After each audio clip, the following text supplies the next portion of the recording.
Síguenos en las redes sociales. Búscanos @Sol1065 FM. Lo mejor de nuestro contenido. A esta hora es tiempo del comentario de don Rafael Fafa Taveras. Por vergüenza, yo no puedo ser indiferente a las insinuaciones y detalles que se han producido aquí en torno a la prisión de la Victoria por la tragedia que se ha hecho pública. Fafa, cuando usted estaba preso, eso era un cachú, ¿eh? Yo pasé cerca de 7 años en la cárcel, en diversas épocas, pero una de ellas 5 años corridos, no escuché ni una pena. Y conocí la Victoria en todos los años. En 1960, yo llegué desnudo a la Victoria y me metieron en una celda. Había un conjunto también de prisioneros desnudos y torturados. Recientemente conversaba con una vecina que yo no sabía, que era hija de Charlie Bogar, hermana de Charlie Bogar, y hija de aquel señor Bogar que cuando la crisis del 62 mandaron a buscar de Mao para ponerlo en el Consejo de Estado. Así con gente que vive todavía y que su familia vivió la tragedia. Señores, la cárcel ha sido una vergüenza histórica de este sistema inmodificable todavía. En la era de Trujillo, los significados como opositores políticos nos llevaban a la 40, donde está la iglesia San Pablo hoy. Nos desnudaban, nos daban una pela inmensa con 4 o 5 elementos que nos partían el cuerpo delante y por detrás. Era una vergüenza, pero era normal el trato. Un prisionero sabía lo que le esperaba, el viacrucis de la tortura, de la que la pela era un elemento, el otro era la silla eléctrica.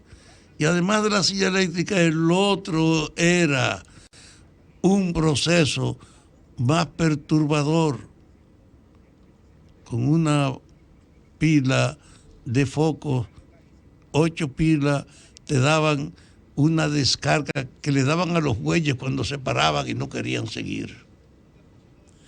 Entonces yo viví esa experiencia, pero seguí viviendo experiencias de la cárcel.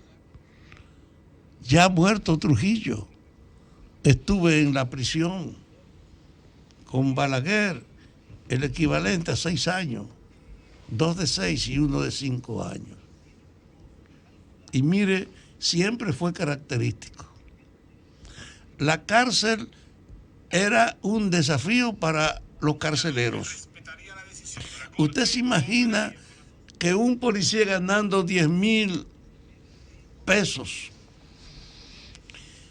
manejando la relación con los prisioneros, podía despreciar la idea de ser un mensajero, de ser un intermediario, de ser incluso un protector especial de la gente que podía darle a él algo.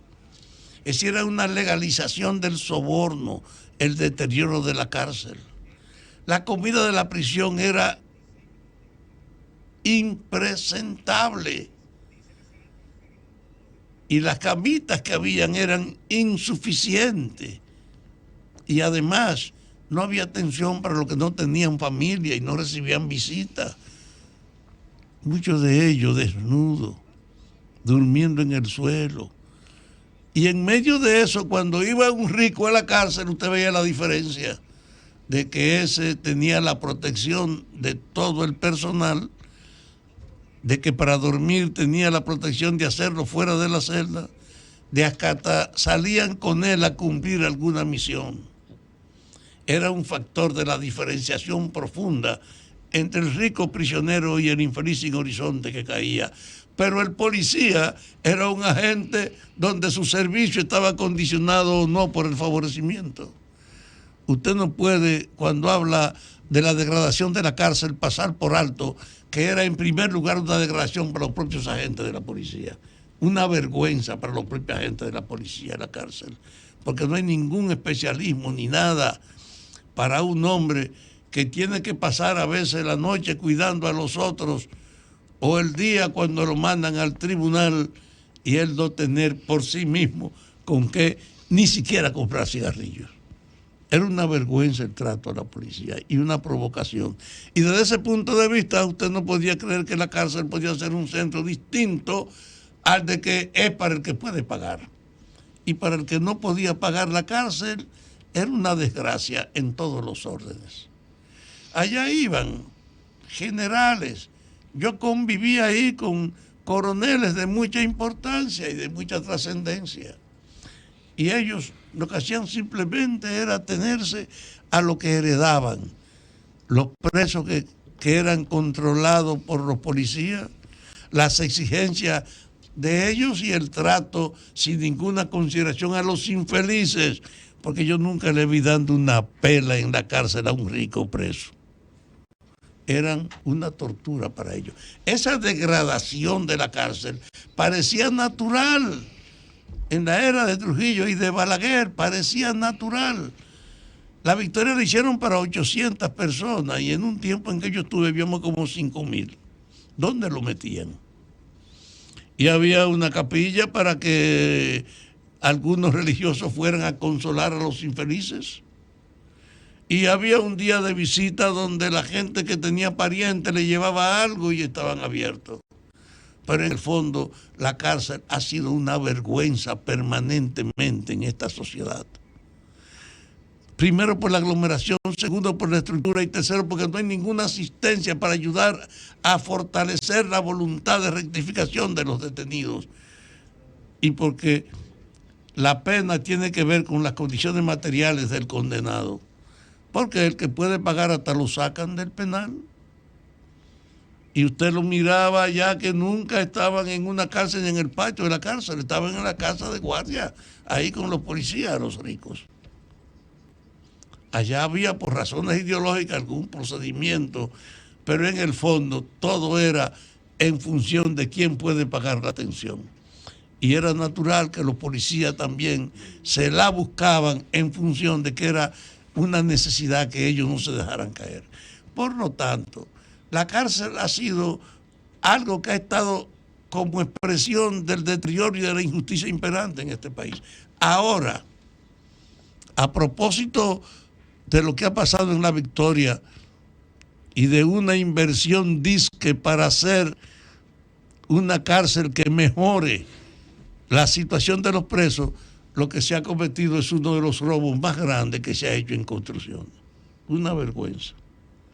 Y se aduce entonces que ese gasto ya invertido ahí en los miles de millones de pesos que creó y que crear una nueva estructura no ha podido usarse. No importa las razones.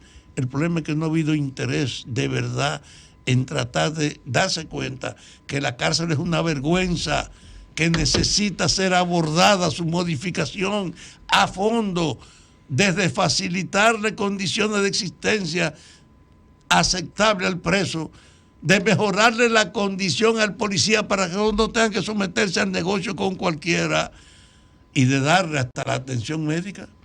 Porque en una ocasión yo estuve bajo una crisis de asma, pero la dirección dijo que aunque se muera ese hijo de puta, no lo voy a sacar de aquí. Y había con ese espíritu de no atención, de no patrocinio, ningún tipo de cambio, ni en comida, ni en salud, ni en la convivencia. Y entonces la gente que lo mantenía a ellos era un miserable en los sueldos. ¿Cómo podía evitarse entonces el negocio y la búsqueda?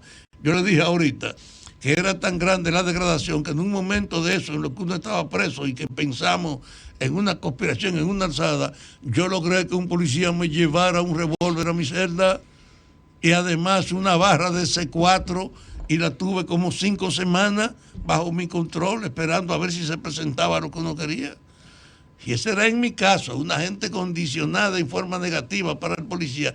Imagínense lo que era para los ricos que estuvieron detenidos allá. Yo no quiero mencionar a los que eran modelos de atención, porque todo el mundo sabía que a ellos lo acompañaban para los cambios que se hacían fuera. Entonces hoy cuando hablemos de los miles de millones de pesos que se invirtieron para construir la vivienda, de la sobrepoblación que se tiene, esa es una vergüenza. La cárcel hay que rehacerla, hay que refundar la prisión en este país. La refundación, yo insisto, es un buen camino marcado en la policía, pero no puede ser nada más en la policía. En la cárcel hay que refundarla. Y en ese ámbito yo le quiero a ustedes, como compañeros de trabajo, que miren la prisión como el mayor nivel de degradación de la administración pública, como la mayor vergüenza, y sin embargo ha merecido la menor atención en toda nuestra historia. Ahora, gracias a la transparencia que se impone en el camino, la cárcel no puede seguirse ignorando ni ocultando. En ese marco, yo espero que este incidente de la valoración de la victoria sirva para que se inscriba entre los desafíos que tiene el orden para modernizarse, atender al cambio de la cárcel en todos los órdenes. Cambio y fuera, Mauri. Síguenos en las redes sociales. Búscanos @Sol1065 FM. Lo mejor de nuestro contenido más cerca de ti. Sol 106.5. Una estación RCC Miria.